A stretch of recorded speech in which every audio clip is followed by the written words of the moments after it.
રાજકોટમાં એક અનોખું મંદિર આવેલું છે જંગલેશ્વર મહાદેવ. તમે માનતો નામ તો સાંભળ્યું જશે જંગલેશ્વર પર. ક્યારેય તમે આવી જગ્યા જોઈ નહીં હોય કે સ્વયંભૂ પાણી નીકળે છે કુદરતી. જો આ દ્રશ્ય કેવી રીતના સ્વયંભૂ પાણી નીકળે છે. ગમે એટલું તમે સિંચી લ્યો, ગમે એટલું કરી લ્યો, અહીંથી પાણી નીકળ્યા જ રાખે. પણ હું તમને સિંચીને અહીંથી ડોલ કાઢીને બતાવું પાણી. જો હું ડોલ ખીચીશ ને તોય પાણી નીકળશે. ગમે એટલું કાઢીશ ને અહીંથી પાણી ખૂટશે જ નહીં. પાણી ગમે એટલું તમે એકની મોટર મૂકી દો, બેની મોટર મૂકી દો, ગમે એટલી મોટર મૂકવાની તમને છૂટ છે આવીને. ગમે એટલું વીજશો ને કુદરતી પાણી નીકળ્યા જ રાખશે. જોયો હમણાં પાછું ભરાઈ જાય 2 મિનિટમાં. પાછું આખું ભરાઈ જાય હમણાં.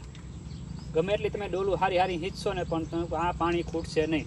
જ્યારે મેં એટલું પાણી હાર્યું તો એટલું પાણી રહેશે ને. સ્વયંભૂ જો પાણી કેવી રીતના જઈ રહ્યું છે, જો કેવી રીતના પાણી જાય છે કુદરતી. અને આટલું ને આટલું ચોખ્ખું પાણી. સ્વયંભૂ ચોખ્ખું ને ચોખ્ખું જ રહે પાણી. જોયું આ પાણી કેવી રીતના નીકળ્યું. પણ જ્યારે તમારે દર્શન કરવા ત્યારે અહીં આવજો. કુદરતી તમારે ટ્રાય હોય તો ટ્રાય કરી લેજો.